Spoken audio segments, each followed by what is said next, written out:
Newstalk 1280 KIT, the morning news.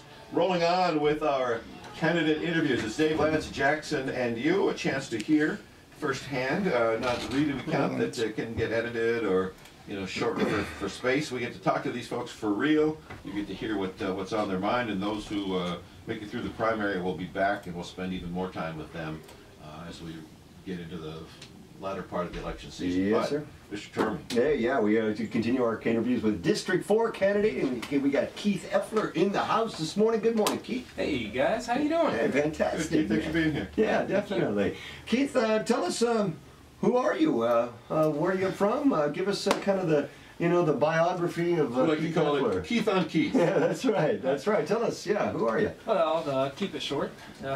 Here in town, commercial photographer and family of 4. Like to, we do. I'm getting feedback. That's all right. It's probably. Don't worry about it. Okay. Probably this I do a lot of work in the ag industry and banking, manufacturing here in town for photography.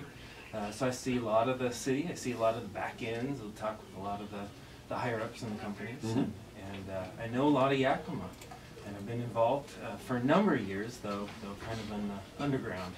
What it usually takes, Keith, from the people that I've talked to over time, is some sort of precipitating incident that makes a person say, okay, based on this, I think I'm going to run. Did you have one of those? Was there something that said, time for Keith to saddle up and get involved? A lightning rod moment? Yeah, one of those? It's been a slow growth of more and more engagement, and I've been working on some nonprofit things that try to build the city, and it's just, the more that you try to live your life in terms of giving, I think this is a natural consequence of living your life not for yourself, especially because, it's a lightning rod's station. It's a position that's kind of inglorious, and it's a servanthood. I think it's just a natural outgrowth of wanting to serve and wanting to do something good. Gotcha. You're walking around maybe your district, talking to your district folks. What seems to be the biggest challenge that faces the city of Yakima, in your opinion, these days?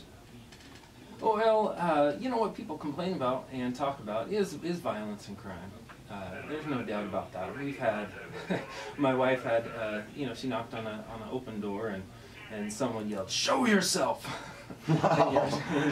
I was across the street. She was there. She was, I'm here for my husband. Don't shoot. And I had a lady come to the door with a gun.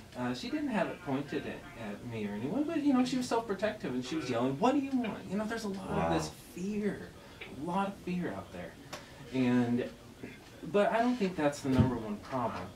I think it's an outgrowth of the economic condition here in Yakima. I think it's an outgrowth of the number of jobs available and the quality of jobs and the seasonality of the work around here.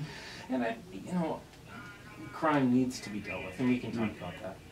Well, certainly we've got gang problems, gang violence, big challenge in Yakima. How would you address how do you think the city should be addressing the gang problem or the crime problem in general? Well, I'll give you the thing the city should be doing is everything they can. There's so many ideas out there, and as a council, you just got to implement one after the other. You guys have heard, community policing, having a volunteer citizens force like they do in, was it Klickitat County?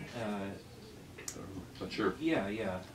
Someone at a forum said they do this. They call it the Citizens Posse. I don't know that name, but volunteer citizen force that kind of takes care of some of the non-threatening police stuff. So that the police can have more time to be more reactive to crime. The police substations in the neighborhoods. There are ideas for buying young officers, not buying them a house, but the city buying a house and having young officers live in those neighborhoods. The ones without families. So the people get to know them better. Reinventing block watch, things like that. There's so many things. You just start with one. You start with the citizens force, then you get down to reinventing block watch. Then you do the Dave Ramsey approach. Yeah. You start with the smallest. Baby steps. Yeah, you start with the one then you can do right away. Yeah. You start with the one you can do in 2 weeks, and you start the one that takes 2 months, and you just keep rolling. And the city council admitted, I think we've been neglecting this for a few years. And when I heard that, I was like, are you are you kidding? How could you neglect public safety? So it needs to be top of mind.